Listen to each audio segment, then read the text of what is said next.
where voices tell what faces can bark. Long, long ago, before the sun forgot its path and before men began to trade truth for silver, there was a small village called Umueke. The red earth there was warm, and the wind that blew through the tall palm trees carried the songs of the ancestors. In that quiet village lived a young man named Obinna, the chicken seller. His hut stood at the far end of the market road, close to the ancient udala tree where elders often gathered to tell stories at dusk. Obinna was known by all, yet understood by none. Every morning, as the first cock crowed and mist curled like white spirits over the yam barns, Obinna would rise, bathe in the cold stream, and set off to the market with a basket of chickens tied with raffia rope. He always greeted everyone with a smile, soft, calm, almost sacred. A good morning begins with a good heart, he often said, even to those who mocked him. But the people of Umueke whispered behind his back. They said his chickens never made a sound. They said their eyes shone strangely, like stars trapped in feathers. They said no one had ever seen him kill a chicken, yet his stall was always full. And indeed, it was true, Obinna never killed any chicken, not even for the New Yam festival. When asked why, he would only smile and say, "When the time comes, every chicken will feed its own destiny." The old women called it madness. The young men called it witchcraft. But his mother, Neka, a blind woman with hair as white as moonlight, would shake her head and whisper, "My son walks the path the gods chose before his birth." The foolish see mystery as madness. One dusty afternoon, as the sun began to lean toward the west, Obinna sat at his stall, stroking the feathers of his largest chicken, a proud rooster with eyes like burning coal. A boy named Keen, the son of a rich palm wine tapper, came running, tossing cowries in his hand. "Obinna, my father wants this one," he said, pointing at the rooster. "He says he'll pay whatever you ask." Obinna shook his head. "That one is not for sale," he said softly. But the boy laughed. "Then you are a fool. Who refuses money when hunger knocks?" He dropped the cowries on the mat and grabbed the rooster. The chicken flapped its wings once, just once, and the boy screamed. The entire market froze as the rooster's eyes glowed red for a heartbeat before returning to normal. Keen dropped the rooster and fled, tears and dust mixing on his cheeks. That night, his father came to Obinna's hut, demanding answers. But by dawn, the boy was gone, vanished into the forest beyond the stream. The villagers said he had been taken by forest spirits. Others said the chicken had eaten his shadow. From that day, no one bought chickens from Obinna again. "When the wind blows, the anus of the fowl is revealed," said the elders. Secrets do not hide forever. 3 nights later, under a full moon that looked like a calabash of milk, Obinna lay restless on his mat. The night was silent, too silent. Even the crickets refused to sing. Then he heard it, a soft voice, whispering from the corner where he kept his chickens. "Obinna." He froze. The voice was low, like wind passing through water. "Obinna, the time draws near." He rose slowly, his heart thudding. The biggest rooster, the same one the boy had touched, stood on its perch, its eyes glowing faintly. "Who speaks?" Obinna whispered. The rooster tilted its head. "The debt must be paid. You carry the blood of 2 worlds. You cannot run forever." Obinna staggered back. The rooster flapped its wings, and for a moment, he saw something impossible, not feathers, but a man's arms, scarred and bound by glowing chains. Then, as quickly as it came, the vision faded. Obinna fell to his knees, trembling. "What do you want from me?" The rooster's beak opened once more. "Set us free before the next moon, or the fire of your father's sin will consume you." Then the light went out. The chickens went still. And in the distance, thunder rumbled though the sky was clear. That night, Obinna did not sleep. And in her hut, Neka, his blind mother, woke from a dream of feathers, blood, and a shadow taller than the tallest palm.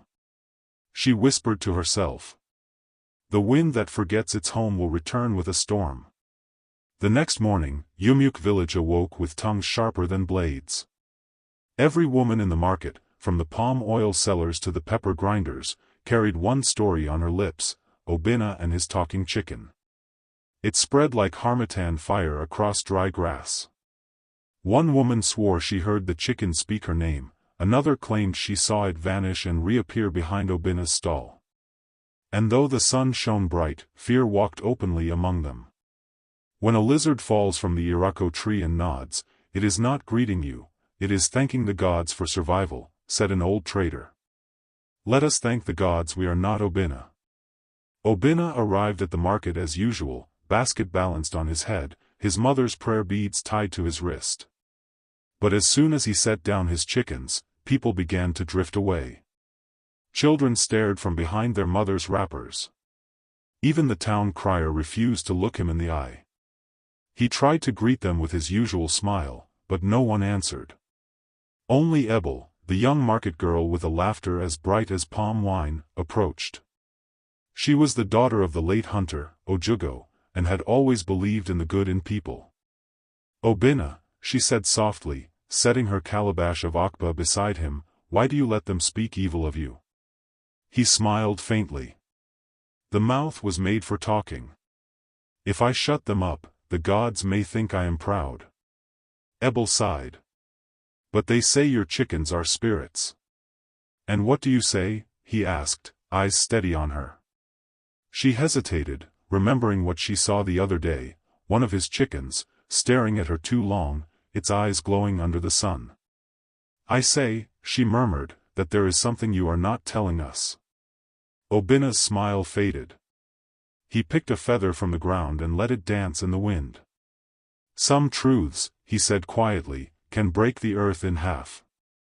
As they spoke, a shadow fell across the stall. Ebel turned. A tall man stood there, dressed in a long brown cloak, face hidden under a hood. His voice was low, calm, and cold. "How much for the chickens?" he asked. Obinna looked up. "They are not for sale today." The man chuckled, his teeth flashing beneath the hood. "Everything in this world has a price, young man. Even what you think cannot be sold." He reached into his cloak and pulled out a bag of cowries, more than Obinna had ever seen. The sound of it made nearby traders glance their way, greed flickering in their eyes. But Obinna shook his head. "Money does not buy peace." The man smiled. "True. But it can buy truth." He bent low, his shadow stretching across the stall like a snake. "I will take them all, except one. Keep your largest rooster. I shall return for it at the next full moon." Before Obinna could reply, a gust of wind blew through the market, scattering leaves and dust. When he looked again, the man was gone. Only one feather, pure white and glowing faintly, lay where he had stood. The villagers gasped. Even Ebel's hands trembled. "Who was he?" she whispered. Obinna did not answer. He only stared at the feather, his heart beating like a drum in the distance. "When the wind comes from nowhere," he muttered, "it is the ancestors reminding us they still walk the earth." From that day, no one came near Obinna's stall. His chickens sat silently, as though carved from wood. Children ran past, holding charms of kola and salt to ward off evil. The market elders called a meeting beneath the udala tree. Chief Egu, the richest man in Umueke, led them. His voice thundered like a talking drum. "This boy brings bad fortune to our land," he declared.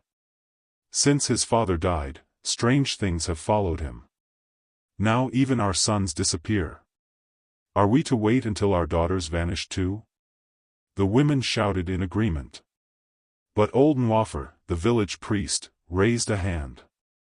"Let us not condemn a man for what we do not understand," he said. "The gods punish impatience." Chief Egu snorted. "The gods do not eat chicken, men do. And if we do not stop this boy, his chickens will eat us instead. The council agreed to watch Obinna closely, but they dared not confront him directly. Fear had taken root, the kind that turns neighbors into enemies. That night, Obinna walked home through the darkening forest, carrying his basket. The wind hissed through the tall grass, and the moon followed him like an eye that would not blink. As he reached his hut, he found his mother sitting outside, humming an old song. She tilted her blind eyes toward him. "My son," she said softly, "the wind brought me whispers today. They said a man with no shadow came to the market." Obinna froze. "You heard right, Mama. He bought my chickens, all but one." She nodded slowly, touching the beads around her wrist. "Then the storm is near. When spirits begin to buy what men sell, blood will soon follow." Her words hung heavy in the air. Somewhere far away, thunder rolled again though no rain came. That night, as the fire in his hut burned low, Obinna heard a faint sound, tap, tap, tap. He turned. In the empty coop, where his chickens once were, something gleamed. He lifted his lantern and gasped. A single egg lay there, large, golden, warm to the touch. It pulsed faintly, like the beat of a heart. He stared at it in awe and fear. The same rooster that had spoken to him stood beside the egg, watching silently. When he reached out to touch it, the rooster crowed once, and every other chicken in the village answered in the distance, a long, mournful cry that echoed through the night. Neka woke suddenly in her hut, clutching her chest. "The child of the forest has come again," she whispered. "The curse walks in daylight now." And in the darkness, the golden egg began to hum softly, like a song only spirits could hear. That night, the moon above Umueke was a silent witness. It watched as the young chicken seller, Obinna, sat beside the glowing egg, trembling. The small hut flickered with shadows from the fire, and the air hummed like a drum skin stretched too tight. He wanted to wake his mother, but her words from the evening echoed in his mind. "When a snake enters your compound, do not shout, know first if it came as a warning or as a friend." So Obinna waited. The golden egg pulsed softly, glowing through the darkness, breathing as though alive. When he leaned closer, he thought he heard faint voices, crying, whispering, singing, as though trapped souls spoke from inside. He drew back quickly. Sweat rolled down his temple. "Chinik," he muttered. "What kind of thing is this?" The rooster beside the egg tilted its head. Its eyes shone again, red and knowing. "Do not fear what your blood has made," it said in a voice only Obinna could hear. "When morning comes, you will understand." By dawn, word had spread again. A hunter returning from the forest said he saw Obinna's hut glowing in the night. A palm wine tapper swore he heard singing from the coop. Before the sun rose fully, the villagers had gathered near the market square. Chief Egu, his wrapper tied high on his chest, shouted louder than all others. "Enough is enough," he cried. "This boy has invited spirits into our midst. Yesterday it was a talking chicken. Today it is a glowing egg. Tomorrow, who knows, maybe he will turn into a bird and fly away." Laughter and fear mixed among the crowd. Ebel tried to speak in Obinna's defense, but the old women hushed her. "When you defend fire," one hissed, "do not cry when you are burned." Then, through the dust and noise, Obinna appeared. He carried the basket with both hands, and inside it lay the golden egg, glowing faintly even under the morning sun. Gasps rippled through the crowd. Children hid behind their mothers. Even the chief's shadow seemed to flinch. Obinna set the basket down slowly and spoke. "I do not know what the gods want from me. I only sell what I raise. But last night, this was born in my coop. If any man among you is pure of heart, let him touch it." Silence. Even the wind seemed to stop moving. Chief Egu stepped forward, pride burning in his eyes. "I am not afraid," he said, puffing his chest. An egg is an egg, whether of hen or spirit. He bent down and touched it. Instantly, a faint hiss filled the air. The egg grew hot under his palm, and a thin wisp of smoke rose from his skin. He jerked his hand back, shouting, "Witchcraft!" The villagers scattered like ants. "A child who plays with fire must not cry when his fingers burn," murmured the village priest, old Nwafer, watching quietly from afar. That night, Obinna hid the egg deep inside his hut. He refused to eat, drink, or sleep. His mother sat beside him, praying softly, her blind eyes turned toward the sound of the humming egg. "My son," she said gently, "the wind that carries gold also carries trouble." But Obinna shook his head. "I did not ask for this, Mama. I only want peace." "Peace," she whispered, "is not always the path the gods choose for their own." The egg began to crack. Obinna froze. The humming turned into a song, a child's voice, sweet and distant. The shell split slowly, and light poured out, bathing the room in gold. From the egg emerged not a chick, but a small child, glowing, with hair like feathers and eyes that held both innocence and age. It reached for Obinna and said in a tiny voice, "Papa." Obinna's heart stopped. He stumbled backward. Who are you?" The child smiled. "I am the debt of your blood. The child your father left behind." Before Obinna could speak, the light faded, and the child vanished, leaving behind only a single feather that burned gently where it lay. The rooster crowed once, a deep, echoing sound that made the walls tremble. Obinna collapsed to his knees, tears streaming down his face. "What sin have I inherited?" he cried to the ceiling. And outside, unseen, the mysterious traveler stood once more by the Udala tree, watching through the mist. He whispered into the wind. "The blood remembers. The time is near." That same night, Ebel dreamed of the market. All the chickens there had turned into men and women, their bodies covered in feathers, their eyes filled with sorrow. They were carrying baskets filled with ashes, walking in a slow procession toward the forest. When she tried to call Obinna, none of them turned. But a voice spoke behind her, the voice of the stranger. "Do not fear love that is cursed," he said. "For even curses must bow to the heart that is pure." Ebel woke with tears in her eyes. At dawn, she ran to Obinna's hut, but when she arrived, the door was wide open, and inside she found only ashes, the smell of feathers, and one golden feather floating in the air. The wind that night was not ordinary. It came howling through the palm trees like a spirit searching for a name. Inside the little mud hut, Obinna's mother, Neka, sat on her mat, eyes white with blindness, yet seeing more than those who still had their sight. The ashes from the vanished child's light still lingered in the air. Obinna knelt before her, trembling, clutching the single golden feather in his hand. "Mama," he said in a broken voice, "the gods are angry with me." Neka tilted her head toward him, her white eyes glistening. "My son," she said, her voice calm and old as the soil, "the gods do not get angry without reason. When the river dries up, the crocodile does not complain, it finds another way to survive." "But I have done nothing," Obinna cried. "I only sold chickens. I never asked for their secrets." Neka smiled sadly. "You carry your father's blood. And blood does not forget." That night, when Obinna finally fell into troubled sleep, Neka sat alone, listening to the whispering of spirits that only she could hear.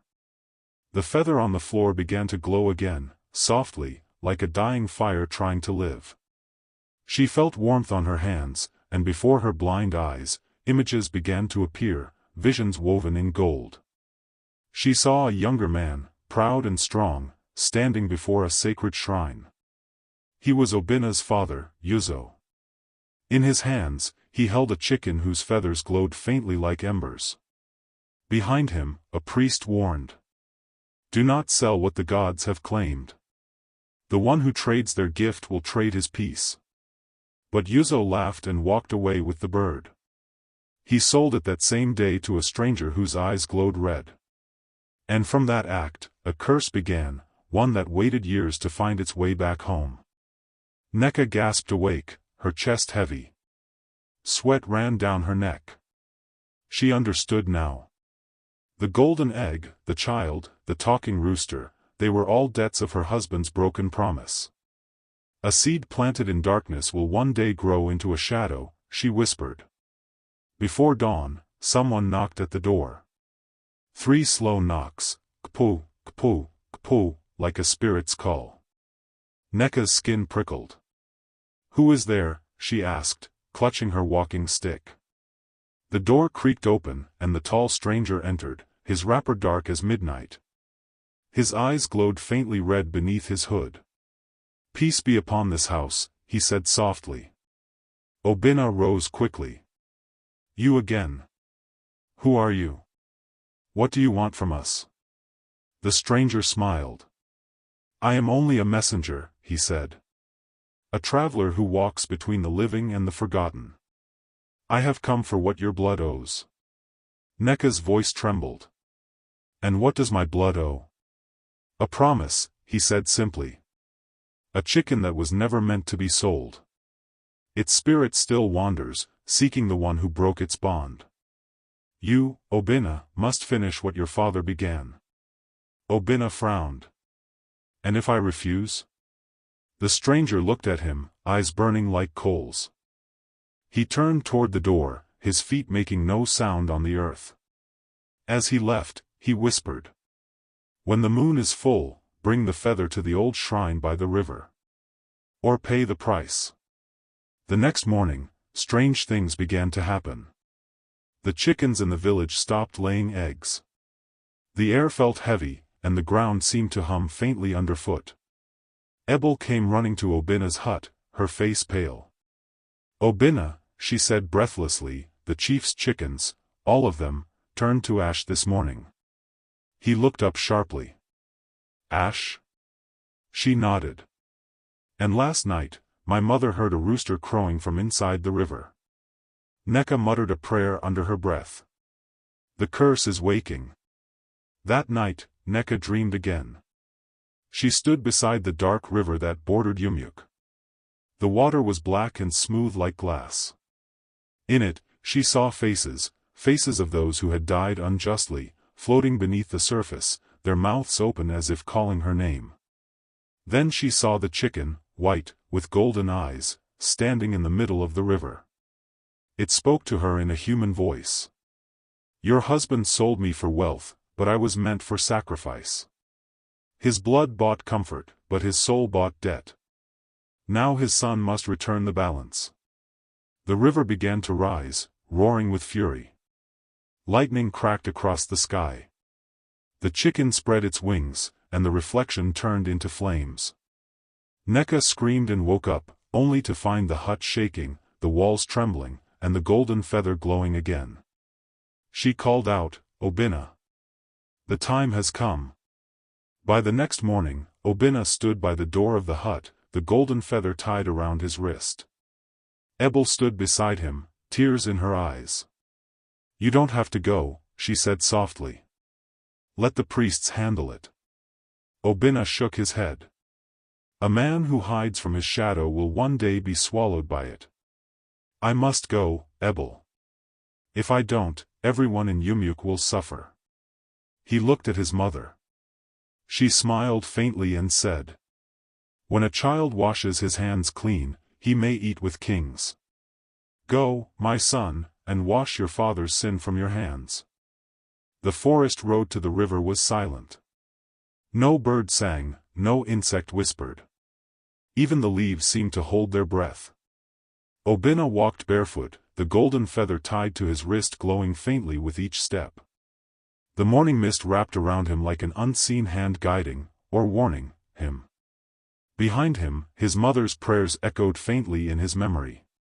When a man walks toward the forest of spirits, he must carry truth in his heart, for the gods see deeper than his skin. Obinna clutched the small gourd of palm oil the priest had given him, an offering for the unseen. He carried no weapon, only the feather and his fear. As he reached the edge of the river path, he saw her. A woman dressed in white, standing knee-deep in the shallow water, her back turned to him. Her hair flowed like smoke, her hands washing something invisible. "Good morning, Nne," Obinna greeted politely, though his heart raced. She turned slowly. Her face was beautiful but pale, her eyes empty. "You are late," she said in a voice that echoed like ripples in water. "Late?" Obinna asked. "For what?" "The river has been waiting. The blood of your father cries out beneath its surface." She extended her hand. "Come, child of debt. Come and wash your hands clean." Obinna hesitated. His grandmother's proverb rang in his mind. "Not every hand that offers water wishes you to drink." He stepped back. At once, the woman's smile broke apart, her skin peeling like smoke. Beneath it was no woman, but a river spirit, half fish, half ash, eyes glowing red. The river churned violently, and the spirit screamed. "You carry his sin. You must drown to pay." Obinna threw the palm oil gourd into the water. The moment it touched, the river calmed. The spirit froze, hissing softly, and vanished into mist. Obinna fell to his knees, gasping for air. "The river accepts peace," whispered a voice behind him, the stranger. The stranger stood beneath the Udala tree, his wrapper dark, his eyes dimmed now, not red but weary. "Why do you keep following me?" Obinna demanded. "Who are you truly?" The stranger smiled faintly. "A man who broke his own oath," he said. "Once, I too was a seller, not of chickens, but of destinies." He stepped closer. "Do you not see, Obinna? The egg, the feather, the voice, all are your father's bargains returned. When he sold the sacred chicken, he sold a piece of his bloodline's peace. And now the gods have sent you to restore it." Obinna swallowed hard. "How do I restore it?" "By facing the shrine and offering what cannot be bought, your truth." They reached the old shrine by twilight. It stood by the river's bend, half buried by vines and years. Broken clay pots, faded symbols, and bones of old sacrifices lay scattered. The air was thick with ancient silence. Obinna knelt and placed the feather on the altar. The stranger spoke softly, his voice trembling like a prayer.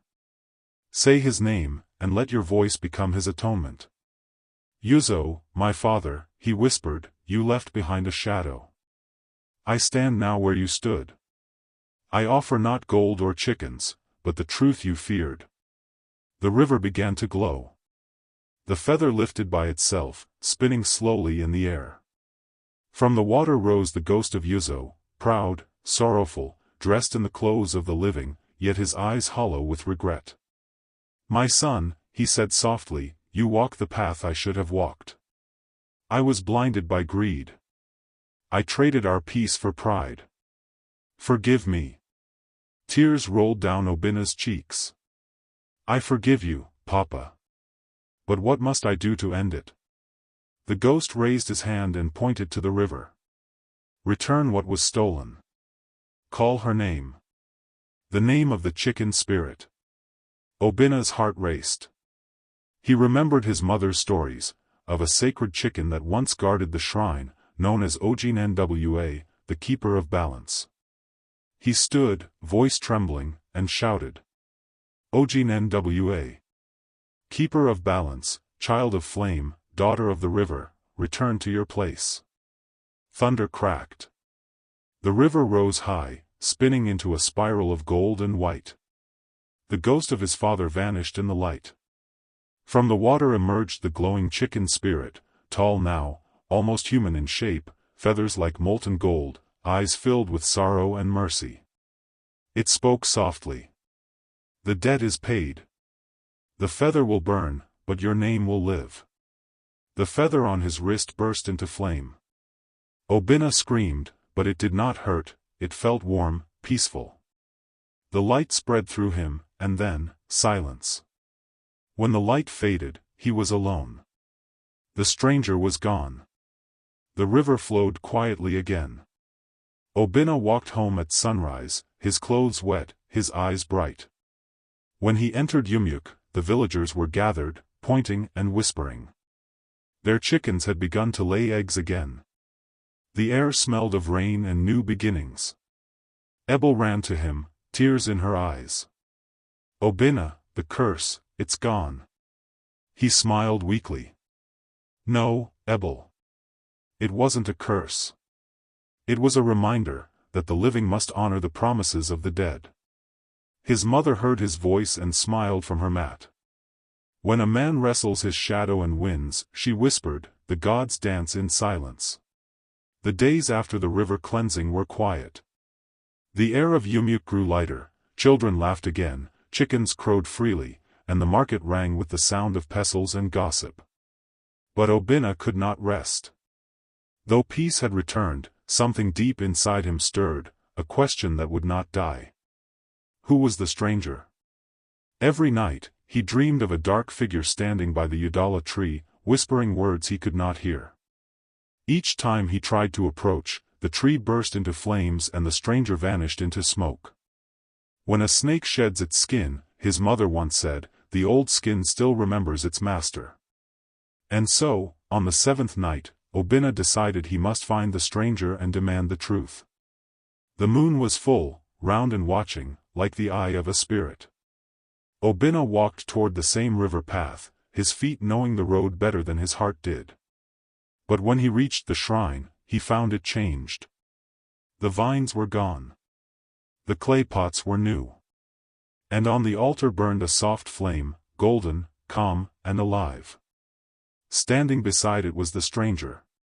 His hood was gone, and for the first time, Obinna saw his face. He gasped. The man looked like him, older, worn, but unmistakably the same eyes, the same mouth. Who are you?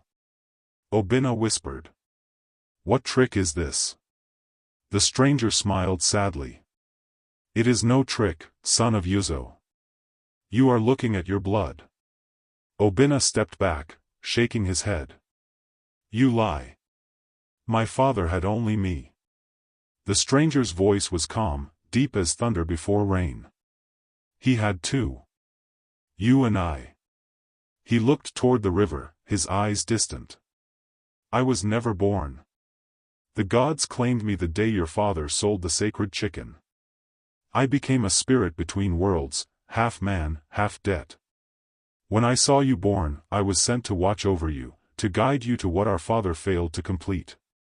Obinna felt tears burning his eyes. Then, you are my brother? Not in flesh, said the stranger, but in spirit. The bloodline is one, divided by sin, joined by destiny. Obinna fell to his knees, torn between fear and awe. The stranger reached out and touched his shoulder. You have freed us both. The curse is broken. But every debt has two sides. To restore the balance, something must be returned. The river behind them began to shimmer again, golden and restless. A voice echoed from its depths. Blood for blood, truth for truth. The balance demands its due. Obinna rose slowly. What must I do? The stranger looked at him with pain in his eyes. You must choose. Either the river takes me, or it takes you. Obinna froze. No. There must be another way. The stranger shook his head. The gods do not take two breaths for one life. You are meant to live, to carry the tale forward, to remind the world that greed can bury generations. Let me rest. Obinna grabbed his arm. You are my brother. I cannot let you die again. The stranger smiled faintly, his eyes wet. Death is not the enemy, my brother. Forgetting is. He stepped toward the river. The water glowed around his feet. Tell Mama that her blindness was mercy, she was never meant to see what her husband became. And tell Ebel, that love born from truth will never die. Before Obinna could speak, the stranger walked into the river. The water rose, swallowing him in light. When it faded, only ripples remained, and the golden feather floated once more, drifting to Obina's feet. When Obina returned home, he found his mother sitting outside, facing the sunrise. Tears streamed down her face, but her eyes were clear. "Neka," he gasped. "You can see?" She smiled softly. "The gods have opened my eyes to what they once hid. Your brother has found rest." She touched the feather in his palm and whispered, "The same wind that carries ashes also carries hope." That evening, the villagers gathered in the market square. Drums echoed through the air, laughter rose like incense, and stories flowed again around the fires. Chief Egu, humbled by the events, stood before Obina and said, "Your father brought us shame, but you have brought us peace. From this day, the market shall honor your name." The people cheered. Ebel stepped forward and placed a new feather necklace around Obina's neck.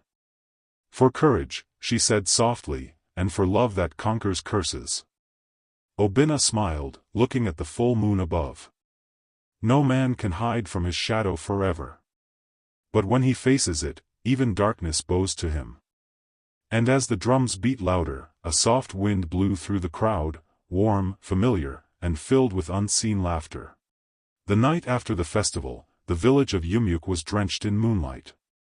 Drums still echoed faintly in the distance, though the fires had died down. Children slept beside their mothers, old men snored beside empty calabashes. But one drum, one single drum, kept beating on its own. Soft.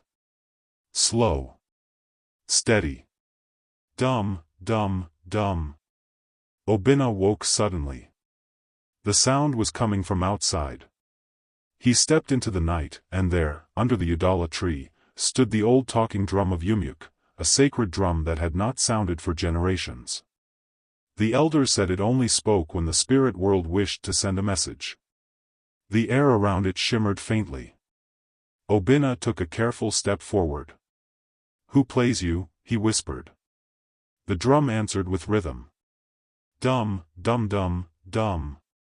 3 beats, pause, 2 beats, 1. The pattern was familiar. It was the same rhythm his brother, the stranger, used to make when Obina was a child, tapping the table with his fingers during storms. "Brother," Obina breathed, his eyes filling with tears. The wind rustled through the trees. And suddenly, in the glow of the moon, the shadow of the stranger appeared beside the drum, faint, but smiling. "The gods do not take what is pure," the shadow said softly. "They only keep it safe." Obina fell to his knees, bowing deeply. "Have you found peace?" "Peace is not where I am, brother," the voice replied. "It is where you are going." Then the shadow faded, leaving behind a glowing feather resting on the drum's skin. The next morning, the elders gathered at the square when they heard the story. Old priest Nwafer, his beard white as kola dust, touched the drum gently. "This is no ordinary sound," he said. "It is the ancestors whispering that the covenant is sealed. But it also means a new duty awaits the son of Yuzo. You must become the next keeper of the shrine. The gods have spoken through blood, fire, and river. Your line has been cleansed, now it must protect." Obina bowed his head. "I am not worthy." Nwafer smiled faintly. "A man who believes he is unworthy is already halfway to wisdom." That night, as Obina prepared to move into the shrine house, Ebel came quietly to see him. She carried a small calabash filled with palm wine and fresh kola nuts. "You have changed," she said softly. "Your eyes see farther now, beyond what is in front of you." Obina smiled sadly. "I have walked through my shadow." Ebel looked down at the feather necklace she'd made him. "I had a dream last night," she whispered. "I saw your brother dancing among stars. He was beating a drum of light, and the sound made the trees bloom even in the dark." Obina's heart ached. "He is free, Ebel." She nodded. "Then you must also be free. The past has buried enough men." He took her hand gently. will you walk this path with me? If the gods allow, she said, I will walk beside you, not behind you. At midnight, the villagers gathered once again. This time, not for fear, but for thanksgiving. Torches lit the square. Drums thundered like heartbeats. The Ojin bells sang. Obinna stood at the center, wearing white wrappers and the feather necklace glowing faintly. The priest poured libation and called upon the ancestors of Umueke. Those who walked before us, come and see. The debt has been paid. The bloodline is clean. The shadow has bowed to the light. Then, as the crowd cheered, the talking drum began to beat again, not by human hands, but by spirit rhythm. Children gasped, elders trembled, and the sky flickered with golden sparks. From the shadows at the edge of the market, Obinna saw the faint figure of his brother one last time, smiling, proud, fading slowly into the rhythm of the drum. Obinna lifted his hands and whispered, Rest well, brother. The story will live. When the morning came, the priest gathered the children and told them the tale. Let this be known, he said, that a man who sells what is sacred will pay the price in his bloodline. But a son who faces that price with courage will rewrite his destiny. He pointed toward the rising sun. Every promise broken by greed must one day be rebuilt by truth. And truth, children, is the strongest drum, it whispers even after the drummers are gone. For 7 days, Umueke was silent. No rooster crowed. No market song rose. Even the wind seemed to hold its breath. The people waited, for the sky to speak. The elders said, when the gods accept a sacrifice, they send a sign, not in thunder, but in tears of heaven. And so, every dawn, the villagers climbed the hill to look at the sky. Each day was bright and empty. Until the 8th. That morning, the first cloud drifted over the sun, slow, white, soft like cotton from a spirit's cloth. Then another followed. Then another. Before the elders could blink, the wind began to whisper through the palms, carrying the scent of wet earth. ODMMA. It is good, someone cried. Children danced barefoot, shouting and clapping. Mothers spread mats to catch the first drops for blessings. Then it came, the long-awaited rain of renewal. It fell not as a storm, but as music. Soft. Rhythmic. Cleansing. The talking drum in the shrine began to echo faintly with each drop, dum, dum, dum, as if the spirits were drumming along with the rain. Obinna stood at the shrine door, eyes closed, feeling the cool drops run down his face. He felt peace, not the kind that comes from rest, but the kind born from understanding. Behind him, Priest Nwafer approached with a carved wooden staff and a calabash filled with rainwater. This is the water that cleanses the past, the priest said. Take it, keeper of Umueke, and bless the land. Obinna knelt. With both hands, he lifted the calabash and whispered. To the spirits of the hills and the river, to the ancestors who watch with patient eyes, let this land live again. He sprinkled the water on the soil. It hissed like a fire meeting its end. Somewhere far in the forest, a rooster crowed, loud, proud, echoing through the mist. Ebel appeared from the path, her white wrapper drenched, her face glowing with joy. The earth sings again, she said. Obinna smiled. Yes. The curse has turned to blessing. The following weeks brought abundance. The yam vines grew thick and green. The river that had dried up now ran so full that fishermen sang again. Chickens laid eggs in plenty, goats gave birth to twins. Even the market, once haunted by silence, now buzzed with laughter and trade. Palm wine flowed freely. Children played under the rain. And at every gathering, people whispered. The mysterious chicken seller has brought us peace. Though Obinna never called himself that, the name followed him like a shadow. It became a title, not of fear, but of redemption. One evening, as the rain slowed and the sunset painted the clouds gold, Obinna sat beside the shrine alone. The feather of his brother still glowed faintly around his neck. He heard a soft rustle, and from behind the shrine tree, a hen walked out, golden feathers shimmering like dawn. It clucked 3 times and stopped beside him. The sight pierced his heart. For years, he had hated the sound of chickens, a reminder of the blood his father shed for greed. But now, this one was different. It looked at him, calm, knowing. And as the wind passed, he could have sworn he heard his brother's voice again. When you sell what you don't respect, you lose yourself. When you protect what others despise, you find your soul. The hen pecked the ground once, then disappeared into the rain. At the next moon festival, Obinna stood before the entire village and spoke. My father sold chickens, but he sold more than that, he sold his peace. I too once thought a chicken was just a bird. But it is not. It is the keeper of breath, the link between our hunger and the gods' patience. He raised his hands to the people. So hear me, every small thing you despise may one day be the bridge to your destiny. Treat all creation with respect. For the gods are watching, not from the sky, but from the wings of the smallest bird. The crowd murmured in awe. Ebel smiled through tears. The drums began to beat again, not in mourning this time, but in celebration. Umueke had finally learned. Peace had returned. And the rain washed everything clean. Seasons passed. The rains came and went. Yams filled the barns. Children grew, and laughter returned to every home. The story of Obinna, the mysterious chicken seller, became legend.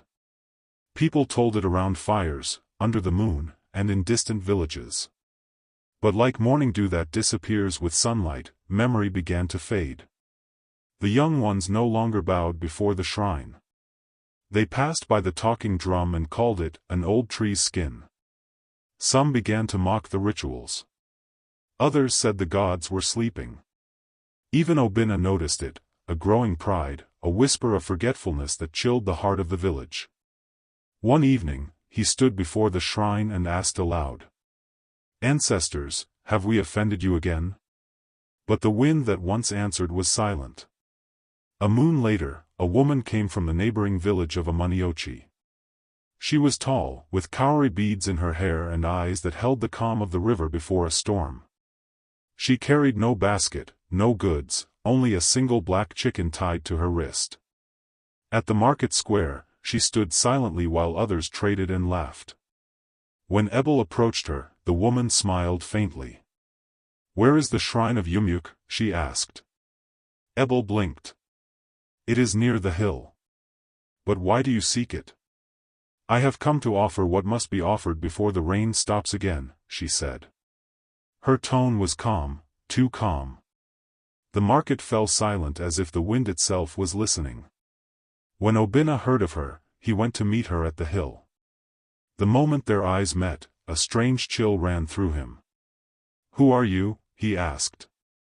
"I am the messenger of forgotten promises," she replied. "And I bring warning, your people have eaten and danced, but they have forgotten who fed them." Then she untied the black chicken. It flapped its wings once, and vanished into thin air. The sky darkened instantly. That night, the sacred drum refused to sound. No matter how hard Obinna or the drummers struck it, it stayed mute, dead. The priest poured libations, burned incense, chanted prayers, but nothing stirred. Then came the dreams. Villagers began to see the same vision. A dry riverbed. A cracked earth. And 1,000 chickens flying away into the sky, leaving only feathers that turned to ashes. The old priest wept. "The gods have turned their backs," he said. "The people have forgotten humility." Obinna knelt before him. "Is there a way to restore their favor?" The priest nodded slowly. "Only one. A heart must return to the shrine and offer what was never bought nor sold, truth." Ebel, who had always stood beside Obinna, heard the message and wept. "If truth is the price, then let me pay it," she said. But Obinna shook his head. No. The fault lies in my keeping. The people have looked to me as savior, and I have allowed pride to rest in my shadow. That night, he took the glowing feather from his neck and placed it on the altar. He whispered, "Brother, you taught me once that peace without gratitude is the beginning of ruin. I offer myself, not for punishment, but for remembrance." Thunder rumbled far away. The earth trembled gently, not in anger, but in sorrow. Then, from the shadows, the black chicken appeared again, but now, its feathers had turned white as snow. It circled the shrine 3 times, then vanished into light. The talking drum sounded again, one single beat, deep and mournful. When dawn came, the villagers found Obinna asleep beside the shrine, his hand resting on the drum. His face was peaceful, his body still. The priest covered him with white cloth and said softly, "He has joined the ancestors, the keeper who reminded us that blessings must be remembered." From that day, no one passed the shrine without bowing. Children poured water at its base. Women sang praise songs when grinding yam. And whenever pride tried to rise again, the elders would say, "Remember the mysterious chicken seller, the man who taught us that forgetting gratitude is the beginning of another curse." The feather hovered above the crowd, then slowly drifted down before the shrine. From within the flames came a voice, calm, deep, and full of sorrowful peace. "People of Umueke," it said, "you have danced again, and that is good. But never forget, joy that forgets its roots turns into noise." The drums softened. Even the wind paused to listen. "I have seen the world beyond," the voice continued, "and there, names are nothing, only actions echo. The gods do not remember the wealthy, but they remember the grateful." Ebel, now older and carrying her first child, stepped forward with tears glistening on her cheeks. "Obinna," she whispered, "your people have remembered." The flame flickered warmly. "Then I can rest. Let the next child born under this moon carry no curse, only blessing." As the words faded, the feather drifted down, straight into Ebel's hands. She clutched it to her heart, weeping. That night, she dreamed of Obinna standing by a great river, smiling. Behind him, the chickens of the spirit world roamed freely, no longer sold, no longer sacrificed, only free. Years passed. Ebel's son grew into a wise man. He became a storyteller, one who traveled from village to village, carrying a small talking drum and a white feather tied to it. Children would gather under the moon as he began his tale. Once, there was a man who sold chickens but found that he was selling his soul. He learned too late that every feather carries a story, and every story carries a truth. And when the children asked if the man ever returned, the storyteller would smile and say, "He returns whenever a heart chooses gratitude over pride." Then he would beat the drum 3 times.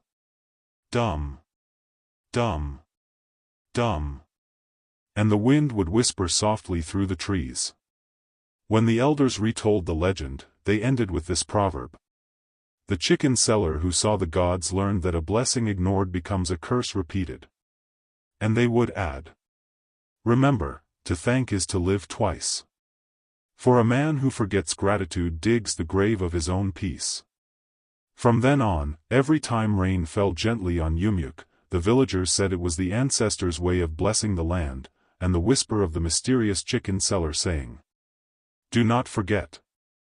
The Mysterious Chicken Seller is a native Igbo folktale that reminds us that power without gratitude becomes pride, and pride turns blessings into burdens. It's a story of redemption, sacrifice, and the eternal truth that every small act of gratitude keeps the heart of a people alive.